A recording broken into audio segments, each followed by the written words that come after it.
Bienvenue sur ma chaîne, Confession intime. Fini. Je vais vous raconter une histoire qui m'a profondément marquée. Une histoire qui a changé ma vision de la vie, du temps et de l'amour. Elle parle de ma fille, Éline. Ma lumière. Éline est arrivée dans ma vie comme un cadeau inattendu, un matin d'automne où les feuilles dorées dansaient sous le vent. Dès que je l'ai tenue dans mes bras, j'ai su que rien ne serait plus comme avant. Vous savez, ce genre de moment où vous réalisez que votre cœur appartient à quelqu'un d'autre? C'était ça. Elle était curieuse, Éline. Très jeune, elle posait des questions auxquelles je n'avais pas toujours les réponses. Maman, il finit le ciel. Le ciel ne finit jamais, répondis-je. Et puis un jour, elle m'a demandé. Et toi, tu m'aimeras jusqu'où? Je me souviens avoir ri doucement en lui répondant. Jusqu'à l'infini, ma chérie. Au-delà du ciel, des étoiles, et même des endroits qu'on ne connaît pas encore. Ces moments-là, je les croyais éternels. Mais la vie, parfois, aime nous surprendre de manière cruelle. Quand Éline avait 8 ans, elle est tombée malade. Pas un petit rhume, non. Une maladie sérieuse, celle qui fait peur, celle qui vous fait passer plus de temps à l'hôpital qu'à la maison. Éline souffrait de leucémie. Quand les médecins ont prononcé ce mot pour la première fois, tout s'est arrêté autour de moi. Vous savez, ce moment où le monde entier semble se figer, où le bruit devient un bourdonnement lointain, où vous n'entendez plus rien, sauf le battement affolé de votre propre cœur? C'était ça. La nouvelle est tombée comme un coup près. J'étais dévastée. Ce genre de choses n'arrive qu'aux autres, pas vrai? Mais non, c'était bien réel. C'était ma fille, mon infini, qui était en danger. Je me souviens d'avoir regardé Éline ce jour-là. Elle tenait sa peluche préférée dans ses petites mains, sans comprendre ce qui se passait vraiment. Comment aurais-je pu lui expliquer? Comment dire à un enfant que son propre corps devient son ennemi? Je me suis effondrée dans le couloir de l'hôpital, loin de son regard. Je pleurais comme je n'avais jamais pleuré. Ce n'était pas juste. Pas elle. Pas mon Éline, qui avait encore tant de choses à vivre, tant de rêves à réaliser. Mais vous savez, quand on est parent, on n'a pas le luxe de rester à terre trop longtemps. J'ai séché mes larmes. Je me suis redressée. Parce qu'elle avait besoin de moi, de ma force, même si, à l'intérieur, j'étais brisée. Les premiers jours ont été un choc. L'annonce du diagnostic a été suivie d'une avalanche d'informations. Des traitements, des effets secondaires, des statistiques que je ne voulais pas entendre.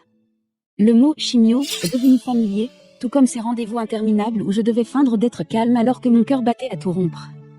Éline, elle, était incroyablement courageuse. Bien sûr, elle avait peur. Qui ne le serait pas? Mais elle faisait face avec une maturité que je ne comprenais pas toujours. « Maman, c'est grave ?» m'a-t-elle demandé un soir. Je n'ai pas su quoi répondre. Alors, je lui ai pris la main et je lui ai dit la vérité, mais à ma façon. « Oui, ma chérie, c'est sérieux. Mais tu sais quoi? On va se battre. Ensemble. Et on va gagner. » Elle a hoché la tête, ses yeux brillants de larmes qu'elle retenait. À ce moment-là, j'ai compris que, même si elle était petite, elle était bien plus forte que je ne l'aurais imaginé. Les semaines qui ont suivi étaient comme un brouillard. Les jours se mélangeaient, rythmés par les perfusions, les analyses, et ces salles d'hôpital aux lumières blanches et froides. Je passais des nuits entières à veiller près d'elle, guettant le moindre signe d'amélioration ou la moindre alarme sur les machines. Il y avait des jours sombres, où la fatigue et la douleur la rendaient méconnaissable. Voir ma fille, si vivante autrefois, alitée et si faible, ça me brisait. Mais il y avait aussi des jours de lumière. Des jours où elle retrouvait son sourire, où elle dessinait des étoiles et des fusées sur son carnet. Regarde, maman, c'est ma fusée pour aller mieux. Elle croyait en sa guérison. Et parce qu'elle y croyait, j'y croyais aussi. Un soir, alors qu'il venait de terminer une séance particulièrement éprouvante, elle m'a demandé. « Tu crois que je vais guérir, maman ?» Je me suis assise à côté d'elle, retenant mes larmes. « Oui, mon trésor. Tu sais pourquoi ? Parce que tu es une étoile. Et les étoiles, elles brillent toujours, même dans les nuits les plus sombres. » Elle m'a regardée en silence, puis a souri faiblement. « Alors je vais briller pour toi, maman. » C'est ça qui m'a tenue debout, jour après jour. Sa lumière, son courage, et cet amour infini qui nous liait.